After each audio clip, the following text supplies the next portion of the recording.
6 p.m. Pakistan Standard Time. Assalamu alaikum. This is Radio Pakistan. The news read by Daman Zaman. The headlines. The President of Belarus has left for home after completing a 3-day visit to Pakistan.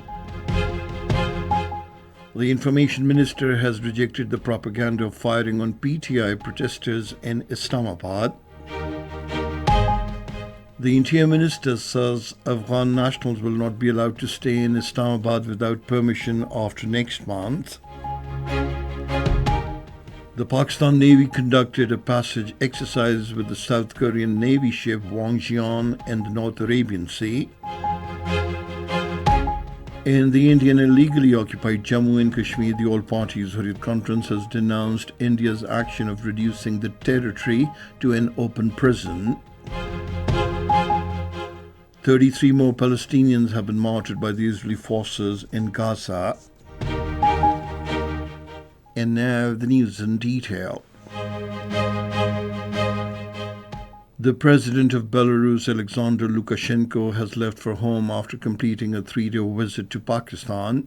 He was seen off at the airport by the Prime Minister Mohammad Shahbaz Sharif and the Deputy Prime Minister Mohammad Ishaq Dar. During the visit, the two leaders comprehensively reviewed the full range of bilateral relations and reaffirmed their mutual commitment to deepening friendly ties between the two countries across political, trade, economic, cultural, social and other areas. The two sides signed 15 important agreements and memoranda of understanding, including the roadmap for comprehensive cooperation for the period 2025-2027. The roadmap focuses on enhancing bilateral economic cooperation between Pakistan and Belarus. A delegation of key business figures and investors from Belarus also accompanied the president. They had successful and fruitful meetings with the Pakistani business leaders. The Prime Minister presented a photo album of the 3-day visit to the President of Belarus.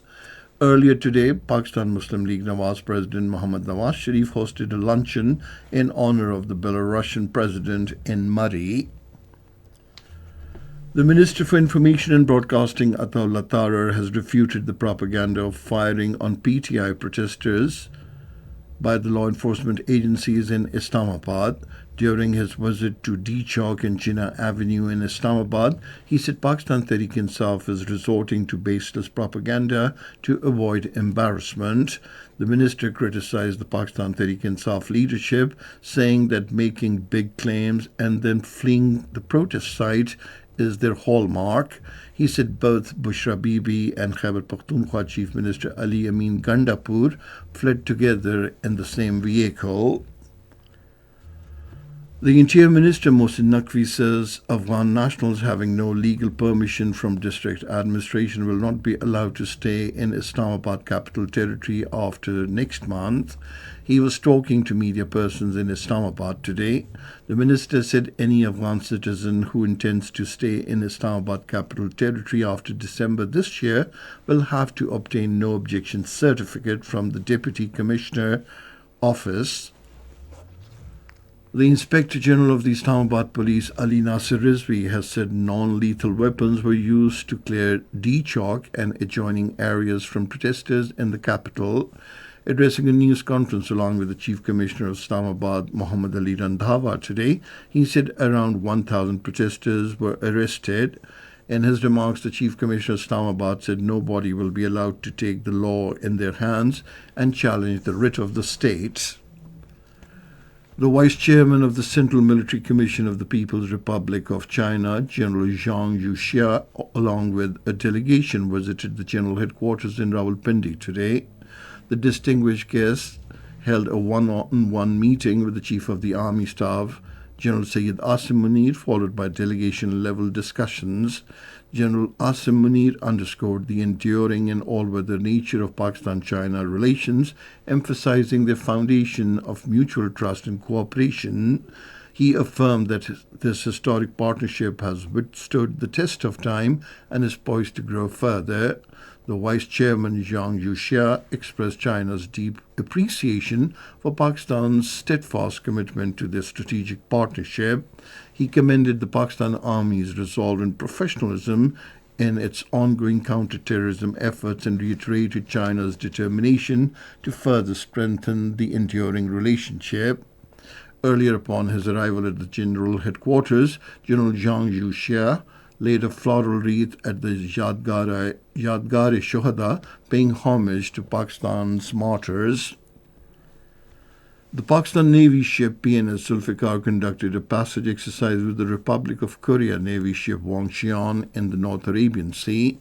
The exercise included tactical maneuvers and communication drills aimed at enhancing operational interoperability and fostering professional ties between the two navies. The successful conduct of the joint exercise underscores the commitment of both navies for regional peace and security.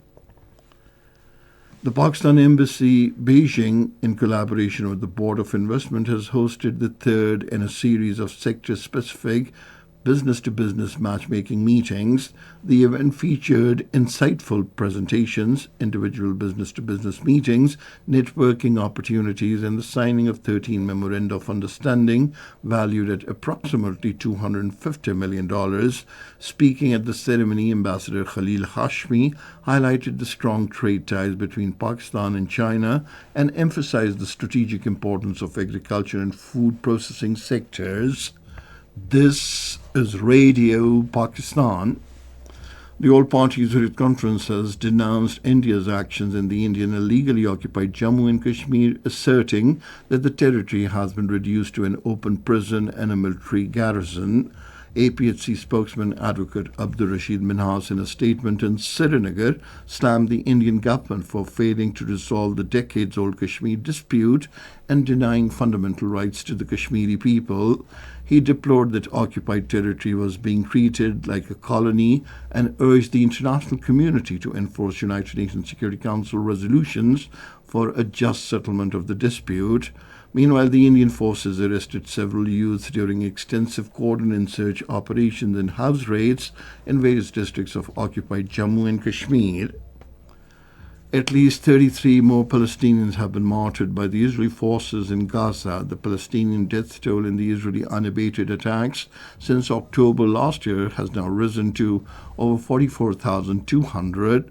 Meanwhile, the Palestinian Authority has welcomed the 60-day ceasefire in Lebanon and expressed the hope that it would bring stability to the region, especially in Gaza.